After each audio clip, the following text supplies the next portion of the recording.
Hello, everybody, and thank you to the very final panel. Well, thank you for joining us. This tells you how tired we all are. I can't even do It's a solid start. just saying hi, everyone. Welcome to the very final panel of the Spotlight Indie Big Weekend. What a weekend it has been. Has everybody had a good time? I hope so. We are here to talk about the next Spotlight Indie event, which is our big live event, which is happening on May 23rd at the Shrewsbury Flax Mills. And with us here in this panel are just some of the people who you will be able to come and meet and see and chat to in real life, in person, should you find yourself in Shrewsbury on that day. So let's get to know them. First of all, you all know Holly, right? Hi, Holly. Hello. Next to Holly, we have the incredible author, Ren Hutchings. Hi, Ren. How's it going? Hi, Fraser. Good, thank you. Thank you for having me. It's great. Great to have you. Underneath Ren on my screen, I hope it's on everybody's screen, otherwise they're going to be very confused. It is the legend that is Nick Snape, bookending the day. Nick, starting and ending. How are you doing? Well, I'm tired, but I've not done anywhere near as much as you two have on this, so I've got no excuses. I love how the very beginning of your day looks exactly like the very end of your day. Amazing that, Can't isn't see it? why. Yeah. And then next to Nick, we got Alex. Hey, Alex. Yeah. Thank you for giving me a point on Begone. How are you doing? Okay. I felt like I had to do it because you were channeling Lauren at the time. Otherwise, I would have. I feel like we can experiment next time you're on with negative points. It's fine. That's great. That's great. As long as I get the least amount of points in the history of the show, I'll be happy. Yeah. And then, very final guest, it's Liam Hogan. Hello, Liam. How goes it with you? It goes well with me. How goes it with you? It goes like it's 9 p.m. on a Sunday night. That's how it goes. So as part of this panel, first off, we are going to be looking ahead to May because the Spotlight Indie live event is going to be epic. Holly, tell us what is in store for this live event. Oh, so many things. So I'll go through the basics. So it's an event for indie authors, but it's also for readers who enjoy indie books or who perhaps want to explore a little bit more into kind of like what indie authors create and what the community's like.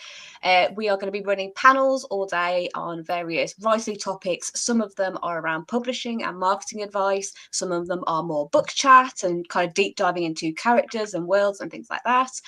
We are going to have some advice sessions where people can come up and get some walk-up advice that feels really low key, like it's not a high pressure situation. It's just like a nice chat with a coffee with some people who have been there, done that. We're going to have some trader stalls with some merch. We're going to have a little market selling books and artwork and cupcakes and all sorts of good stuff. And it's just going to be a really nice chance to come and spend the day with some lovely, lovely people and sharing love of crafting stories and reading great books. And it is free, which is the best thing.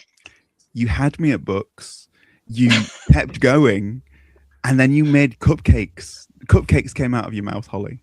Not literally, but they'd be less appealing if that was how we were having them. Yeah. Cupcakes. That's exciting.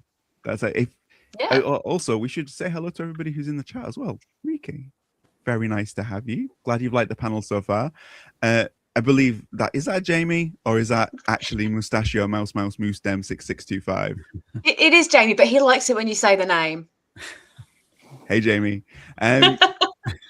Yeah, it's thank you for joining us for this panel. If anyone's got any questions about the live event, or if anybody has any questions for our lovely authors here, please chime them in the comments. Join in. How does everybody else feel about cupcakes? Just quickly whip round. What's the first word that comes into your head when you hear the word cupcakes? Liam. Conflict. Character art. Oh yeah. Alex. Thumbs up. Thumbs up. Nick. Oh, too many memories for me. Being a primary school teacher, cupcakes can have arrived a lot from a lot of different directions. Is it triggering sort of flashbacks for you, is it, Nick? Some of them good. Some of them perhaps he didn't eat. I'm thinking like if they come from all different directions of like a dodgeball version of like with cupcakes, we could maybe play that at the event. Ren, cupcakes, what's your word? Character arcs. Yes. Holly, Which happens come to be on. the name of a panel. Well, Nay. I don't particularly have a word, but I love the fact that Liam and Ren both went for conflicts of character arcs, and now we're going to play Cupcake Dodgeball as part of that panel, which I believe Liam and Ren are both actually on. So we could take a vote now as to who we think is going to be the better at Cupcake Dodgeball. Ooh. Come on, give us your best. What? Give us your best pitches for your Cupcake Dodgeball like Are we skills. throwing or Trying to dodging? dodge them. Because if I mean- we're throwing, I'm on the winning side. If we're dodging, I'm on the losing side. It's just the way it works. Who would dodge a cupcake? I mean, that was my question. That's probably why I'm losing. That. That's probably why I'm losing. I'm probably trying to catch them in my mouth or something. It's just not going to work. Yes. Who in their right mind would dodge a cupcake? I love it. We've had Holly's mouth. We've had Liam's mouth. We're all mouth this panel. It's great. So yeah, cupcakes will be there as well as lots of other indie things, which is amazing. Tell us a little bit about the ones who were there last year. Tell us a little. No, not last year because nobody was there last year. The first Spotlight Indie event 2 years ago. In 2024, tell us a little bit about how your experience of the day went there, because it's going to have hopefully a similar kind of vibe. And speaking personally, I loved the vibe of that first event. So Nick, I knew you were there last time, right? So how did you enjoy it last time? Well, I was there as a guest last time, rather than the panelist or a speaker. So for me, it was a real eye-opener just to see the way the panel structures work, the way it interacted with the audience, the way it felt so welcoming and natural for people who were just chatting about books. So the actual panel structure was really, really enjoyable. And obviously we had sword displays and everything else going on, as well as book-related stuff. But for me, it was just an opportunity to see that there are indie authors out there that were similar to me, as mad as I was probably, in terms of their perceptions and their interests and the things that drove them to do what they did. And then on top of that, they were just open people to go and talk to at the stores or the other events that were going on. So it was a real eye-opener. It's an exciting thing for me to be, an opportunity for me to at this time and be on the other side of it. But there, I think it was just that first inkling as an indie author that it was a welcoming community, that you weren't alone anymore, because it did feel quite lonely to begin with when you're just shouting into the void. Yeah. I mean, last time at the Nerdy Cafe, it was quite a contained venue, so there weren't that many voids to shout into in real life. So yeah, it was good that you were shouting at the wall and it was bouncing things back at you, Nick. I liked that bit. Yeah. Alex, you were at the last one, right? Absolutely. Overall impressions. Well, I thought it was good that Nick sort of ended with a note of welcoming friendliness, because it really encapsulated that. I think you get that a lot from the indie community and the sort of SFF community as well. But I think it really, even if I hadn't met a lot of people in person before, and there were people who I'd never met before, but you didn't feel like nervous going into that situation. It was all just, we were all there to have a nice time and have a great event, and it felt very welcoming, and it was a safe space to just be like, yeah, look, we're all nerds here. Look, there's some swords. Let's talk about how we bash them together in a safe and fun way. And it's just, it was very welcoming, and there was just felt no pressure, but just everyone was there to have a nice time. And I was only mildly put out during the event in that we brought the dog, and he was more popular than I was, but that's why he's staying home this year. Oh, you're not bringing Pooch to this one? No, I think it's just going to be better for my ego if he stays at home. How are we going to get people to come if Pooch isn't there, Alex? The whole next 20 minutes was trying to get people to come along by showing how cute your dog was. Well, I feel like I've probably uninvited myself accidentally. I might be able to show him to you because he's decided to stay with me now. I don't know if he'll. Yeah. Just keep it like that, Alex. We all like the dog better. Yeah, exactly. I've always suspected. No, it was a very, very chilled vibe. It was I loved how informal it all felt. And how it wasn't scary at all. Like, you're surrounded by all these people and you just going and chatting and just having a good time. It wasn't like there was a formal thing about it, which there sometimes can be with these kinds of events, can't there? It was just like a good hang. Holly, have you recovered from the last event yet? I'd like to think that I have. I mean, I had so many good kind of memories and good moments from the first event, and for me, it was kind of a little more difficult because I was right in the thick of it, and also I had kind of spent several months of my life building this thing up, and the anxiety made it very difficult to fully embrace the day. But I do have very fond memories of it. But looking back at it now, what I really love is seeing it not so much as just an event we did, but as the beginning of a journey that we are on and that we continue to go on, and just having those people that have come with us on it so far. And it's great to have Nick and Liam here because they were both at the first event.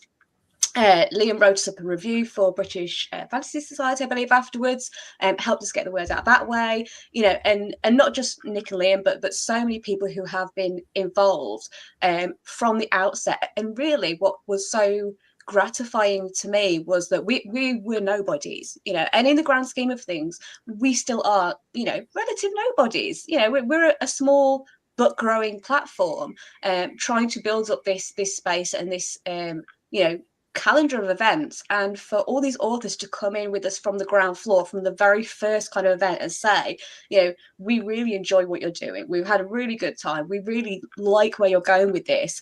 Let's go with you. That for me has been so kind of fulfilling and gratifying, and just a wonderful thing to experience. And we started a little rough around the edges. We've got a little smoother now. But as we go along and we build and we grow, we're learning so much and we're taking on new things, and it's just wonderful to have all these people who are willing to experience that with us. And I realized I went off on a little rant there, but I'll finish now. I'll wrap up. Did you just say a small but growing platform? Because that would be, I mean, I know there's going to be cupcakes, Holly, but surely they're not going to an instant on the lips, a lifetime on the hips, right? Or something like that. Is that what you do? Fraser, only you could take that heartfelt monologue that I just delivered and turn it into a butt joke. Indeed. Only and you. That's why I'm here. I was saving Liam for last because of Liam's review of the last event. So Liam, tell us. Well, you have to read the review because that's the simplest way, right? I mean, trying to repeat it all. No, it was great. Partly because it was, for me, now that I'm living in Shrewsbury, I was staying with my cousin at the time. It's local, which is amazing because there's not so much that's local. It's kind of a shame that Nerdy Cafe closed, of course. But I'm looking forward to it in the Flax Mill. I have been there before, and it's a huge venue, but we don't get access to all of it. So. Which is probably a good thing because it would be like one indie over here and one indie all the way over here, and it would be like they'd be yelling at each other down the long corridors of the Flax Mill. No, I'm looking forward to it. I mean, the panels I remember as being good fun but slightly chaotic. So I'm hoping for more good fun, possibly less chaos. But I'm on to 2 of them, so there are no guarantees at all, really. My all-time favorite moment from the panels last time was when Lee was doing his masterclass on swordplay, and he asked for a volunteer. And I looked at Holly's face. Holly was so stressed out because it was like, we don't have insurance. It was the most beautiful, chaotic moment ever. Yeah, I loved it. It was great. Just to jump in on that, we did have insurance. Yeah, well, we did. Yeah, I was stressed, but not for that. It was not the insurance potential of for bloodshed. Yeah, insurance for if someone slips on a banana, not for someone's limbs getting hacked off. That was we've got that covered this time though.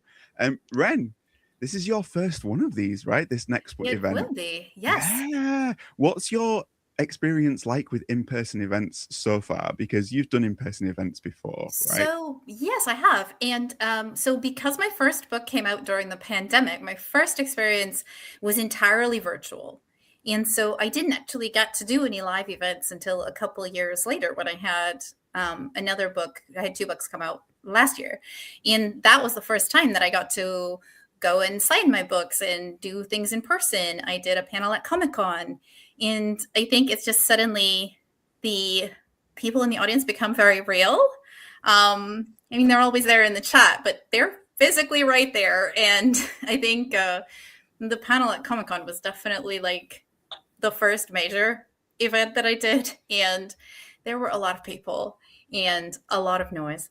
One thing that I had not predicted was not being able to hear what any of the other panelists were saying, because I think there was like a cosplay competition going at the same time. So every so often you'd get these loud cheering and I could see someone's mouth moving and we were all looking at each other like, I'm just going to guess what you said and I'm going to keep going. And hopefully I'm talking about the same thing you just said because I can't hear you.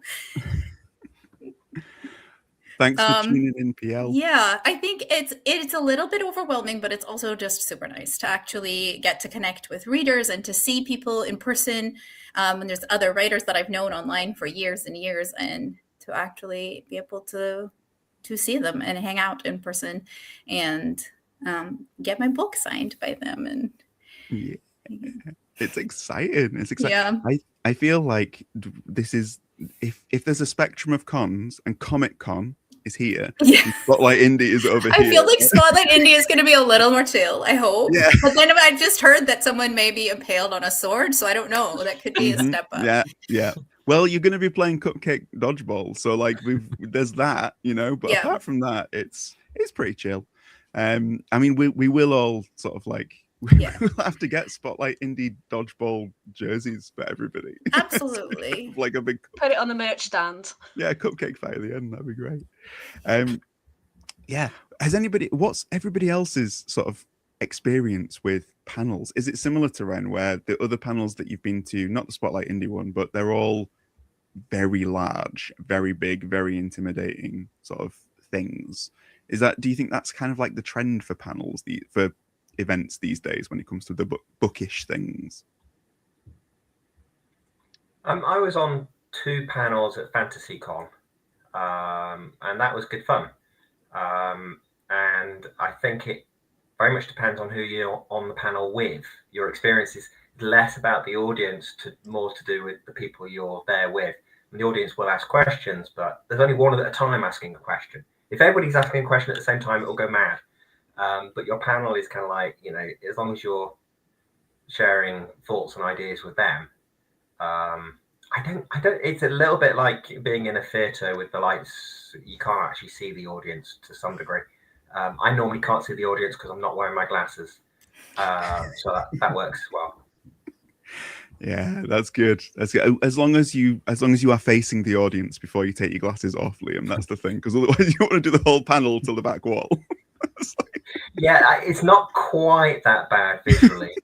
Plus, the tables tend to be set up the right way, so it's impossible to sit facing the wrong way. So I should be fine. Yeah, that's a good point. We'll have to see. We'll have to see if we can get you facing the wrong way at any point in Shrewsbury. I know I would be if I took these off. Oh my days, I wouldn't be able to see like where I am now. I'd be like, away with anything. In terms of like my other panel experience from the last couple of years, so like Worldcon in Glasgow was colossal. But comparing that to like FantasyCon last year, it felt a little bit smaller, but it was still massive, right? But I think the thing with Spotlight Indie is that it does have just like a very different vibe to it. I don't think I've been to another con like it. Even places like BristolCon, which are a little bit smaller, they don't have that same kind of just like you can just go up to anybody and have a chat and a chill like vibe. It was very much like going for a hang with people, whether you were there as an author or there as a guest. And I really liked that vibe about it. So we're going to be doing the same kind of vibe this time, Holly, right? Yeah, I kind of want to jump in on that a little bit as well, because I've been to, many cons, and particularly I've been to BristolCon a few times. I've gone and done some like smaller local cons and things like that, and they all do have their own kind of individual unique vibe, and they all kind of have a different way that they set up and do panels. But I think the big difference is not necessarily the type of convention or event, but also just the type of speakers and the style of discussion, because what we're trying to do with Spotlight is to make it very much peer-led. So within the indie community, there are always going to be, you know, some people who are the great successes. You know, you've got your Ryan Cahills and your Will Whites, and there are going to be people who are just starting out. But when you look at it from like a broader perspective, for the majority of us, we are all within a kind of a narrow like boundary of success, you know. So the majority of indie authors who are deemed to be successful will have sold a similar number of books. So it feels like a much more even playing field. You know, that said, we do pick our speakers very, very carefully, you know, and we do pick speakers based on the expertise that we think they can bring to the particular discussions. But it's much more close knit than, say, something like BristolCon, where you are sitting and listening to a Peter F. Hamilton, for example, who is, you know, a fantastic success, but, you know, light years beyond what the majority of indie authors are going to achieve. So it kind of brings it down to a little bit more of a grassroots level, I think, you know, and just makes it feel more accessible. And then, you know, it's great because you can go on and learn something, or you can, you know, pick up a particular piece of advice and then put it into your own work. But equally, you can just come and just sit and have a nice time talking to people who enjoy the same thing that you do and share that passion. Even if you never publish a book, you know, you can still have a love of writing. So I think that's kind of a really unique selling point that we have, is that, you know, you could be sat there listening to a speaker on the stage who could be you. And, you know, Nick and Liam are the proof of this. You know, coming as guests one year and then becoming speakers, the next event. Mm-hmm. Yeah, basically anybody who comes along, we're going to give you a slot at the next one. So that is not true. That is not true. I'm enjoying just very, like, for this panel, the amount of chaos Fraser's bringing, and Holly having to immediately jump in and be like, whoa. No, that's not true. But to sort of build on what you were saying there, Holly, about the kind of levels of success and you know, versus like if other cons you might have, you know, whoever it is that's been hugely successful, and they often have those other like companies or publishers or whoever, like in between you as a reader or consumer or whoever and themselves. So that's kind of the opportunity you have to get them. So I think that's one of the really nice things about Spotlight Indie, and especially the events, is Spotlight generally is sort of giving you like, here's this person that's made this thing that they think is awesome and we think is awesome and we think they're awesome, let's like put them in the spotlight. And then the in-person event kind of, you know, encapsulates that even more, because it's like, and they're here literally over there and we all want to say hello and we all want to have a nice time. So I just think it's a really nice sort of, yeah, like crystallization of what indie Spotlight Indie is sort of doing and wants to do. And I just think it's a really nice time and you should all come along. Yeah, and if Ryan Cahill does show up, you're not welcome here, Ryan. Again, I will completely disagree with, like, Ryan. You are very welcome. We will save you a cupcake. You can come and chill with us anytime. Yeah, Cupcake Cahill. Yeah, we love Ryan. Yeah. Just one of the tables. He could referee the dodgeball. Yes, Yeah. He could be the trophy. We just, because he's so tall, he'd look great on the mantelpiece. In terms of, let's talk about the indie community and the indie world itself. Yeah, because this is an event that's going to be focused on indies. I'm going to go like around this way. I think I'll start with Ren and then come back to Holly. So, Ren, your experience with the indie community, I know that you've worked for many years with Stelliform Press, which is an indie press. Yes. And I know that last year you had your first release through an indie press, through Stars and Sabers. Yes. So you are now a proper indie author, right? Yeah. What's your welcome been like as an indie author in the indie world? And what's been your experience with it? And what are you excited about when it comes to indie? I think so. A lot of the things I'm excited about are just things I've been excited about since I was a reader. And I think that the thing that's been so interesting is coming at it from so many different points of view, right? Where I've been an editorial with an indie press, and I've been a reader who's a fan of indie books, and now being an indie published author. I think it's the way that we are all fans of each other. So like I can meet someone and be like, wow, I really, really love your work. And to have them say, oh, I've read a book that you've worked on or that you've put out. And it does have a little bit more of that closeness, because I feel like everybody's a little bit more close to the work. Like there's less in between you and that work getting out to readers. So whether that's because you are doing more of your own promo, or as an indie press too, like you've got to do so much outreach and connecting directly possibly with other indie presses too, because we support each other and we boost things for other indie presses, which you don't really see that with traditional publishers. They don't really promote books from other traditional big publishers. But so you have the sense of community even between editors, when you're like, you'll get a submission and say, oh, you know, this isn't quite right for us, but I think you should send this to this person at this other indie because this would be really perfect for them. So yeah, I think it's been really interesting to be in so many different circles in it. And I think there's just so much that's exciting that's happening in terms of smaller niches and actually bringing things that really aren't that niche at all if people get to see them. So maybe bringing readers into spaces and into subgenres that they didn't even know that they wanted because they're not something that's trending right now, but it gives them a platform. So whether that's because another self-published author put it onto their Instagram and let people know about it, without the community, you would miss out on so many things that you would never have heard about. So I think a lot of the books that are on my TBR, it's literally because another indie author that I follow posted about it and told me that that was coming out. So yeah, I guess just like the web of interconnectedness of everything and the way that there's a sharing that happens where other indie presses and other indie authors and self-published authors, there's a real sense of everyone uplifting each other. And there's a lot less restriction on what you can do because you can promote things your way and not necessarily in a way that is to someone else's spec. Yeah, I love that. I also love that you're talking about introducing people to new subgenres because you are kind of pioneering the liminal space punk like, with Unfortunate Stars and Legend Liminal. Like, yeah, anybody who's ever dreamed of liminal space needs to read Ren's books. They're amazing.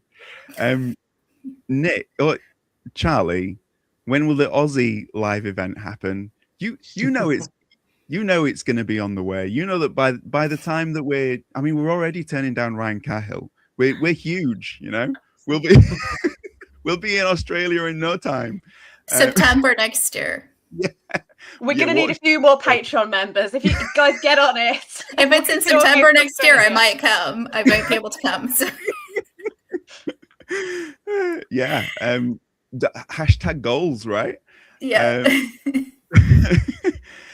Nick, what's exciting you about the indie world right now?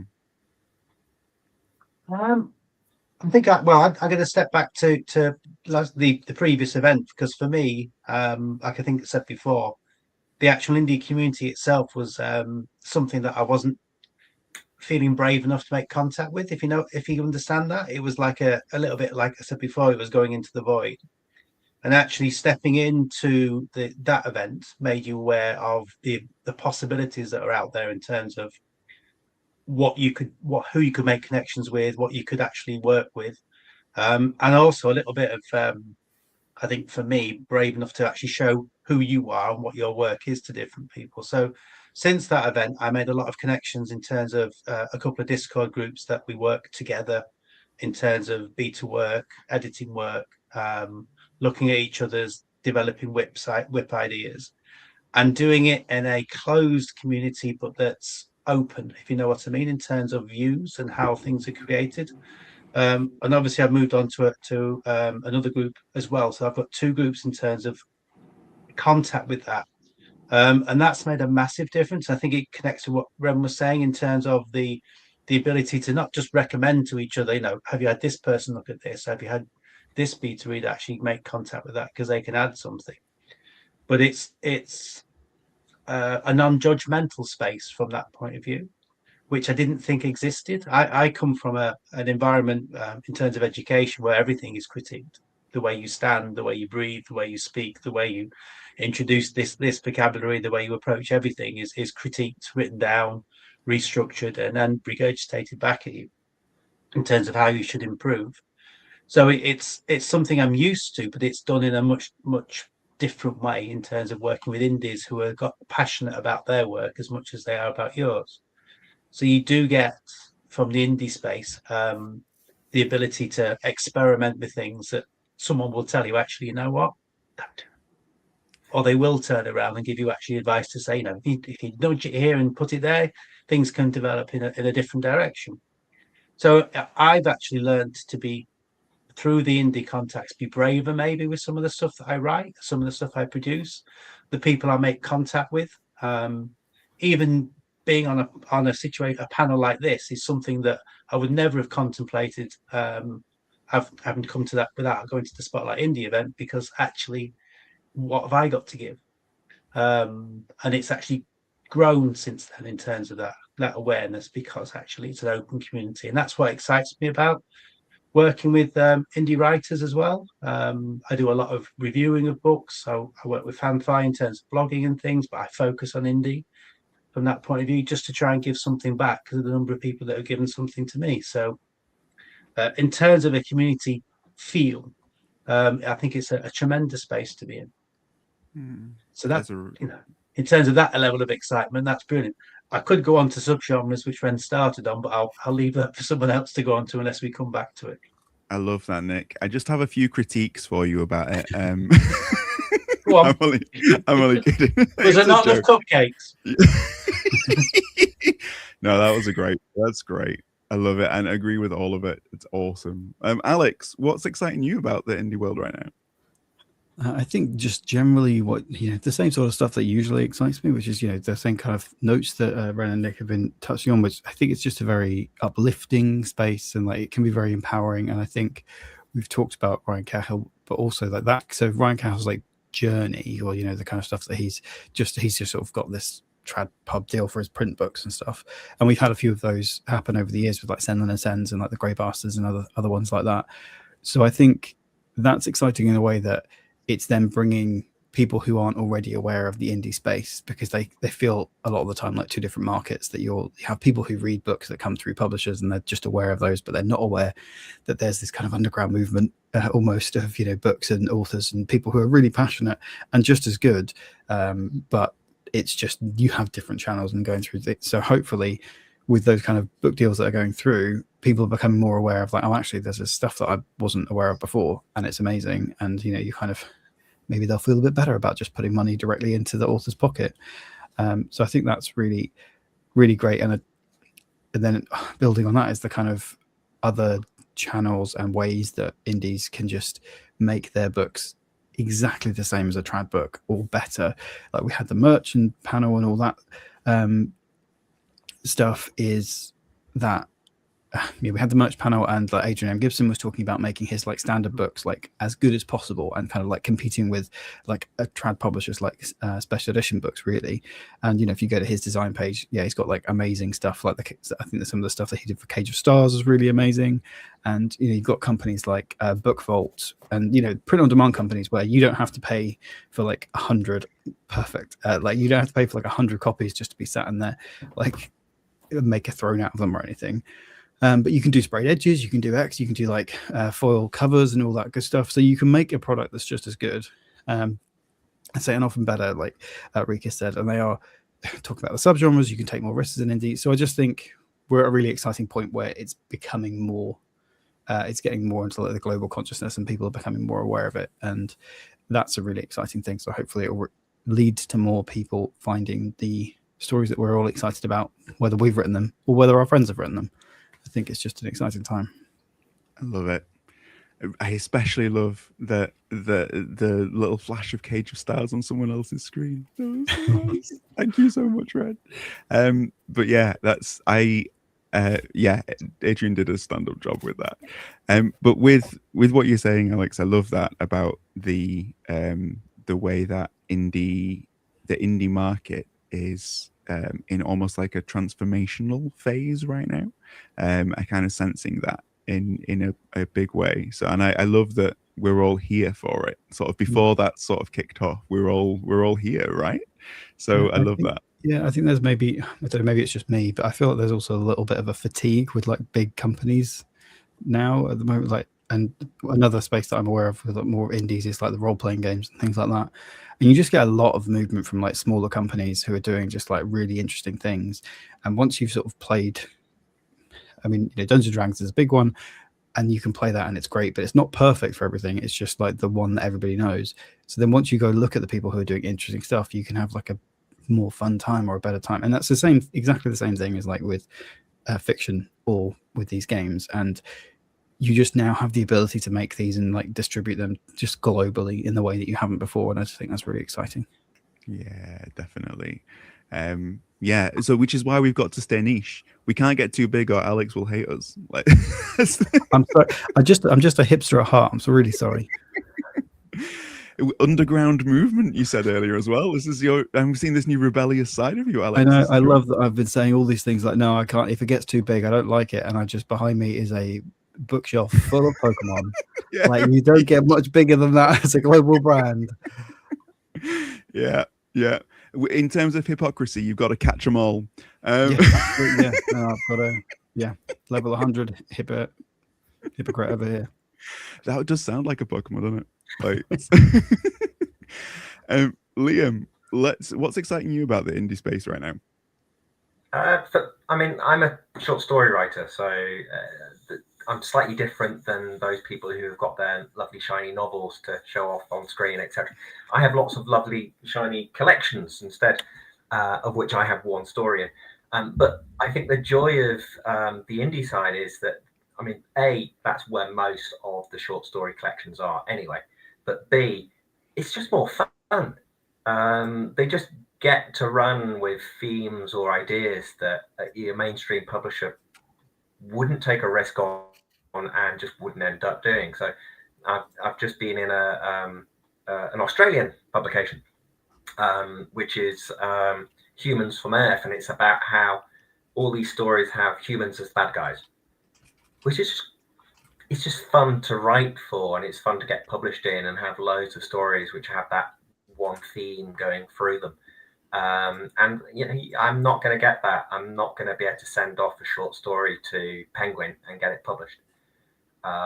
So the fun and the taking risks is definitely a large part of it. I still feel like an outsider from the indie side because I don't have a stack of books to sell, although I do have some, but I don't have a stack of books in quite the same way. So it always feels slightly different when people talk about promotions. It's harder to promote a collection that you're in. It's easier to promote something that's only your work.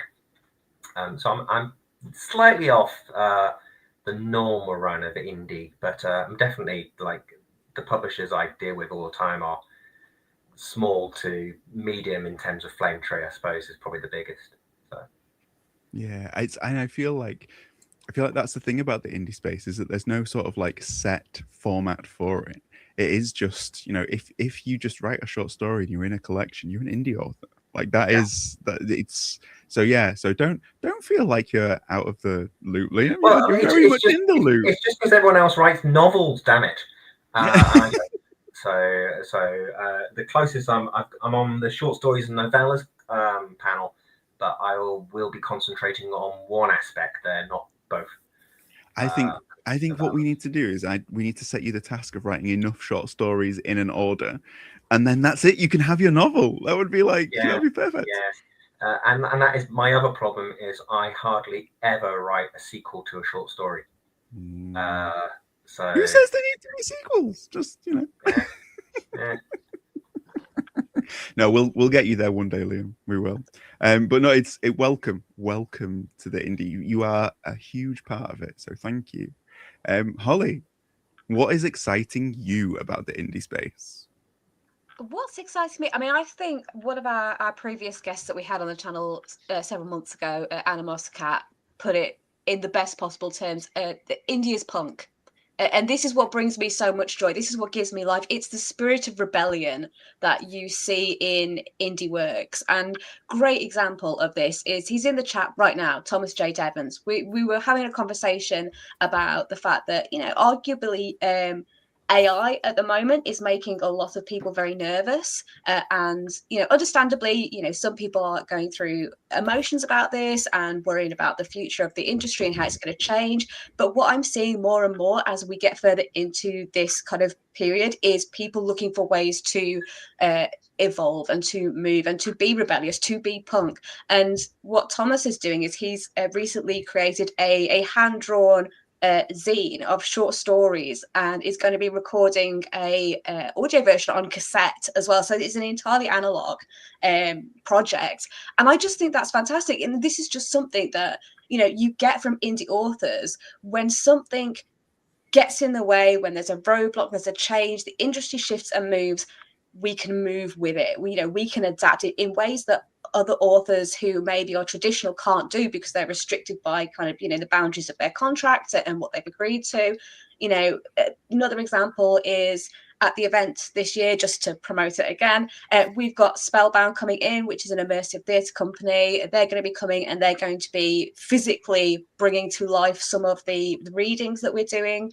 And it's just so exciting to be able to not just create stories, but to experiment with different mediums and different ways of presenting them. So I think, I'm really excited to see how many ways, the indie community can challenge or push the boundaries of, what do we really think storytelling is? Good answer, Holly. I feel like I'm the very opposite of punk, but I'm in like a punk space. I'm so vanilla. My face is like morphing into the same cream as the background wall, right? And yet somehow I'm part of this punk like scene. You're so punk that you've rejected the concept of punk to come full circle back to non-punk. Yeah. Yes. I feel like can I say punk? That you got, like, handwriting, yes. Like you rejected technology. You're handwriting all of your stories. Like I feel like it's a very different kind of punk, but it's still punk. Yeah. Yes. The thing. Can I just say very briefly what's exciting me about the indie scene? Is it cupcakes? So much it's cupcakes. Yeah. The thing that excites me about it is that where the traditional market right now is kind of constricting. It's kind of, they're taking much less risks. Books are much harder to be able to get past and get printed. Even books by established authors now are struggling to get deals for books that are amazing that they've written. Where the traditional market is doing this, the indie market is doing this, and it's absorbing all of those stories that we wouldn't otherwise get to see. So books by very successful authors are being released by indie presses. People are going into hybrid author mode. We had like MJ Kuhn on our write along. We've had like Stephen Ariane will be at the live weekend.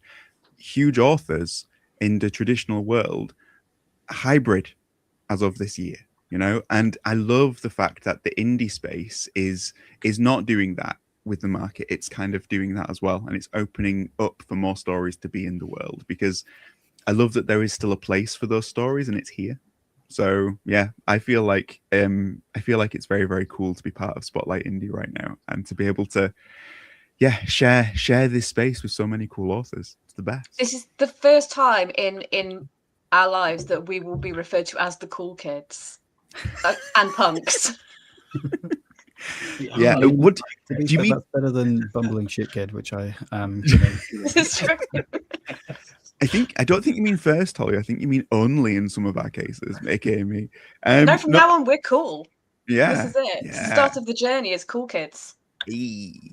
In terms of another good thing that indies do, we're all here, and Ren talked about this earlier. We're all together in this. It's collaborative. There's no sort of like competition. We just support one another. What support have you guys felt from the indie community, and how is it? Are you looking forward to being able to give support at the event to maybe people who come along who are just getting into this, to be able to share advice and tips and that kind of thing? Are you looking forward to that aspect of the event, being able to share some of your experience as well? Because that's part of what this event is going to be, isn't it? It's like giving back, right? So who wants to go with that one? I'm not going to pick an order. I'm going to be punk and let you guys decide.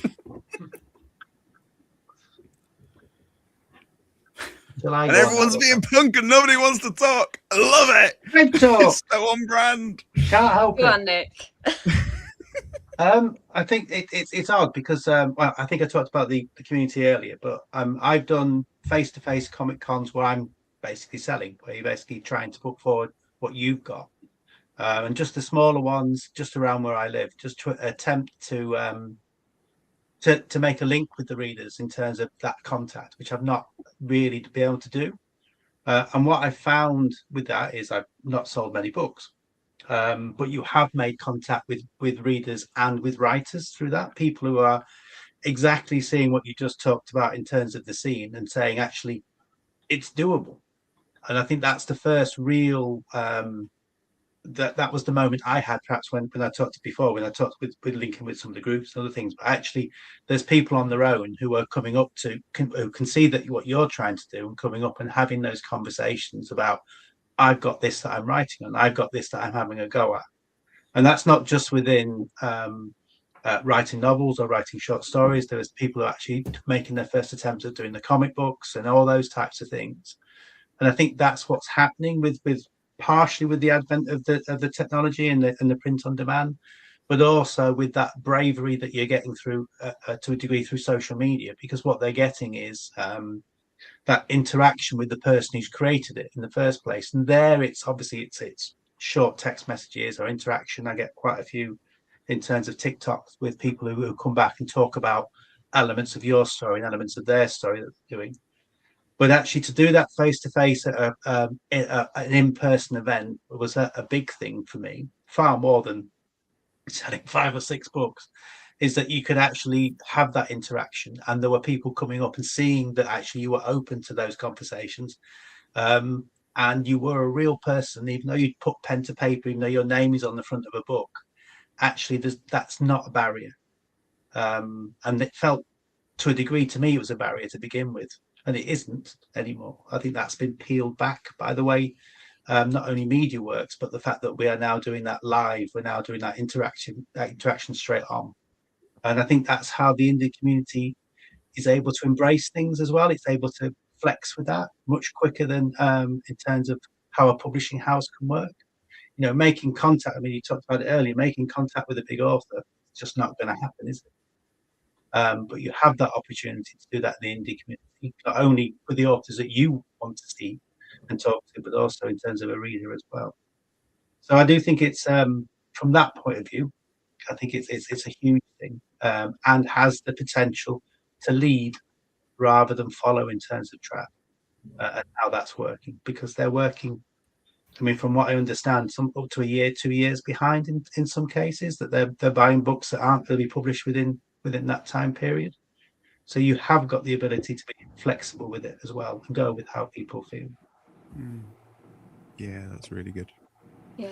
I just want to jump in just because Nick talked a little bit there about something that I want to kind of just mention, and that's the idea of like the connection on social media, because the last 2 or 3 days, for obvious reasons, I've spent quite a lot of time online, and as part of that I've been trying to keep my timeline as healthy as possible. So I've been going through and doing a little bit of cleansing, muting some words and things like that, just to make sure that, you know, my timeline is a bit of a mentally safer space while I'm spending so much time on the internet.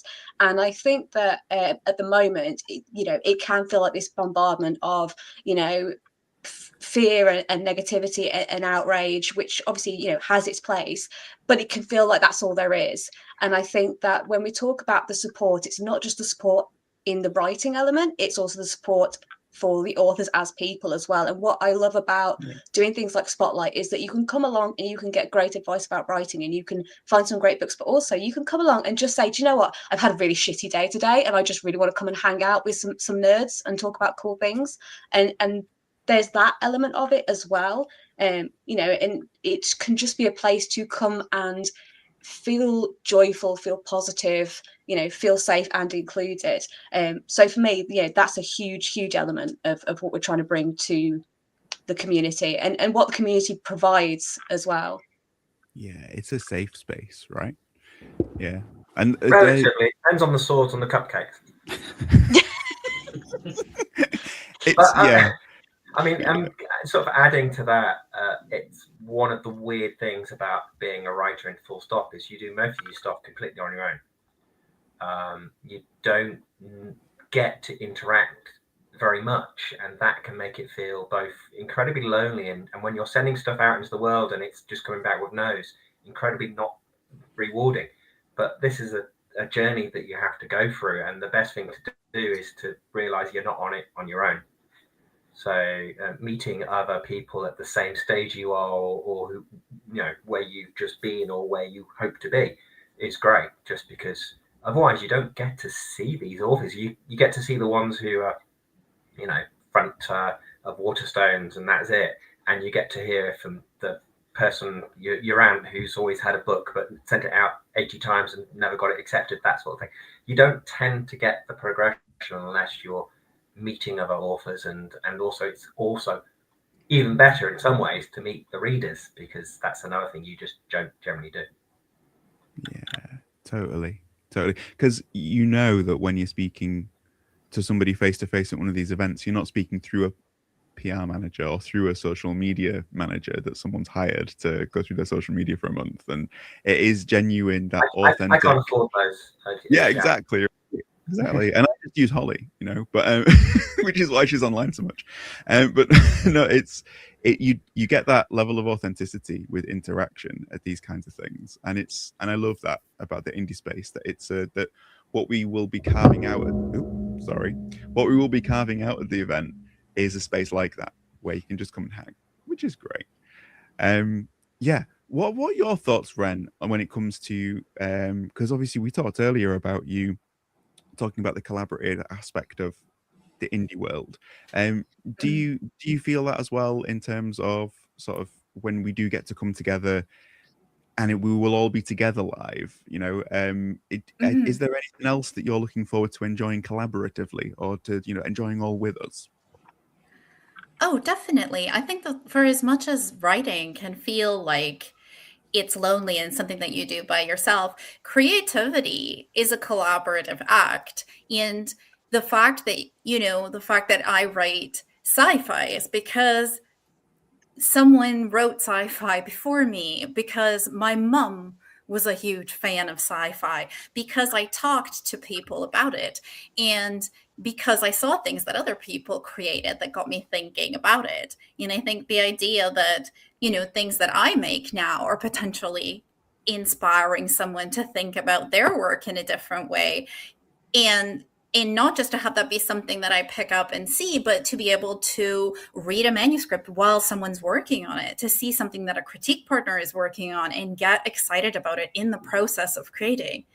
And I think that's what an event like this can do too, is connect people who are at similar spaces in the journey, and to talk to people who are a little bit ahead of where they are, to see if they can get advice, but also to talk about their experiences to people that are coming up. But I think that a lot of that connection is also with people that are at the same stage, thinking about, what are you doing about this? How are you approaching, whether it's the material, how am I getting this book out there, but in the act of creation too. Like, where are you finding ARC readers, for example? And where are you finding crit partners? Is there a writing group that you go to? Is there a Discord that you're in where people have really good advice? So it can be everything right from the act of creating the thing up to where's the best place to print bookmarks. So I think that the fact that that community is there right from the beginning to the end and afterwards too, after being published, you're still meeting new people. You're still learning new things all the time. There's people who have 10 or 20 books out that will still tell you I am learning new things with every book. So I think that just because someone is further on the journey than you might still have something that you can teach them as well and that you can share. So I think having this space that exists, a place where people can come, and whether they just want to listen to the panels or whether they want to meet someone else who's sitting in the audience, there's going to be something there that they connect with, and there's probably going to be something that feeds into their own creative process in one way or another, inspiring them or giving them an idea or just giving them the tools to do the next thing. I love it. I love it. So everybody, when you come, bring your notebooks, right? It's because we will have fun together, but hopefully you'll find it inspiring. Everybody who's tuning into this, because they're going to be coming in May, come along, bring a pen, bring some paper, or buy a notebook when you get there. I was there. going to say, just buy it when you get there. Yeah. Buy a notebook. It's like, and it'll be great. Speaking of in the spirit of giving to the community, I just want to very quickly announce the winners of our giveaways that we've been running as part of the big weekend. So congratulations to the following people. The winner of the Nick Snape giveaway is Kira of the Wind. The winner of the David T. List giveaway, Rika's Reading Nook, who is in the chat right now. Well done, Rika. The winner of the Ed Crocker giveaway, Alex French. The winner of the LL McRae giveaway, Annette Jordan. And the winner of the Ren Hutchings giveaway, who is here with us, is Rika's Reading Nook again. Right? So that's double winner, right? It was completely chosen at random. That's the proof.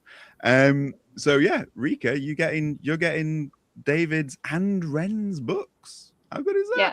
Can I also just say as well, Rika not only entered every single giveaway, but also was sharing them on social media. So thank you so much for that. And she's also kind of like, and Annette. Annette's here too. Woo! Hi, Annette. Welcome, Annette. Annette's here. Way. And Rika's kind of given us what I think is kind of we should just steal for the event, because this is what it's going to be, right? It's going to be a chance to foster great positive communities where you get to talk about your books and find friends. That's basically May the 23rd in Shrewsbury, guys. Be there or be square. Holly, tell us what's in the pipeline for Spotlight Indie. What is happening next with this great, beautiful dream of yours? Okay, so there is a lot of stuff that is happening. First of all, let's just mention very quickly that we did have 2 other giveaways running, one for a collection of books from Steve Pannett and also one for a signed copy of Ryan Carhill's book. Those we have decided to extend until the 1st of March. So we're going to run those for another week. If you have entered them, you are already entered. So don't worry about that. You are still in the draw, but we just want to give people a little bit more time to get on those ones if they want to. In terms of Spotlight Indie then, it's a really exciting time for us. I mean, it's crazy when I think about when we did the event in 2024. It was basically pretty much just me, and my husband helped with some of the setup, but it was very much kind of me just kind of figuring things out on my own. And now, I have this wonderful team around me with Alex and Fraser and Tim and everyone that stays kind of more behind the scenes, and we are going to be growing even more in the kind of the next 12 months following May. So couple of things that we're really excited about is the expansion of our events. So we're going to be starting a program of local events, which I'm assuming we're going to be seeing Liam at, obviously. We're going to try and run some kind of smaller, more casual events for people to come along to, some writer talks, some workshops, that sort of thing. We're also going to be working a lot with the Spellbound, who is the immersive theatre group that I mentioned. They are Shrewsbury based, and we're going to be collaborating on some events for them and also some cool projects. And the most exciting thing is we are currently on the lookout for a static base for our activities. So we will be hopefully over the next 12 months moving into, it won't be our own space, it will be a shared space with other creative projects and businesses and things like that. But it will mean that we can just offer a wider range of events and hopefully continue to keep them really low cost and accessible and affordable to people. So yeah, it's a hugely exciting time for us. Now is the time to get on the Spotlight Indie train, people. Yeah. Join the Patreon, like and subscribe, all that jazz. And while you're doing all of that, come and follow these amazing people as well. Ren, where can people find you apart from in Shrewsbury on May the 23rd? Me? Yeah. Sorry, I lost the audio for a second. Where can they find me? Online at renhutchings.com and at Void Cricket on Blue Sky and on Instagram. Awesome. And on May 23rd in Shrewsbury. Yes. Nick, where can people find you? At Shrewsbury on May 23rd. But also, I'm at nicksnape.com, and it'll be either Nick Snape or Snape Nick. On most socials, you'll find me everywhere. Perfect. Alex, where can people find you? Well, in May, I'm going to be in Shrewsbury, and perhaps, dear viewer, you could be in Shrewsbury too, because we have trader tables still available. So if you want to, they are going, fast. So if you want to be one of the traders, we've got loads of different kinds of traders. But if you are an indie creative or small business, ping me a message, and we will see what we can do for you. Send you some more information. Otherwise, come find me at alexsbradshaw.com or Alex S. Bradshaw on the various socials, and just let's hang out and talk about indie books and indie TTRPGs. Awesome. Liam, where can people find you? You can find me, I believe, sometime in May in Shrewsbury, Flaxville. Other than that, I'm on Blue Sky as Liam J. Hogan, and I have what I call a bibliography, which is everything I've ever published, which is happyendingnotguaranteed.blogspot. Awesome. Holly, where can people find you? Well, I mean, it almost seems it goes without saying at this point that I will be in. I'm in Shrewsbury a lot of the time, but I will definitely be there in May for the Spotlight event. You can find my books on Amazon. You can also find me on all the socials, so Instagram, Blue Sky, Facebook, Twitter as @Holly Tinsley. You can find Spotlight Indie on all the same socials at Spotlight Indie. You can also find us at spotlightindie.co.uk. It's been mentioned already, but obviously the Patreon is up and running now. Please do go and have a look and check it out. We've got lots of cool bonus stuff and extra goodies for you. And as we have said, the best part of it is it does help us to fund the events and to keep them free or as low cost as possible to attend. Awesome. And you can find me in your screens on the Spotlight Indie YouTube channel, or you can find me in Shrewsbury on May 23rd, where we will be entering, now that Ren's coming, we're going to be entering a liminal space together. So if you come to the event, you might think you're coming for a 5-minute excursion. We could be there years together. It would be wonderful. So come and enjoy everything that Spotlight Indie has to offer. And thank you very much to everybody who has joined the Patreon over this weekend. Thank you to everybody who has been a part of the big weekend. Thank you to everybody here in the chat. Thank you to all of our amazing authors here joining here. Basically, we're just full of thanks. So yeah, thank you, everybody. And this concludes the big weekend. See you around. Thank you for having us. Bye. Thanks, everyone.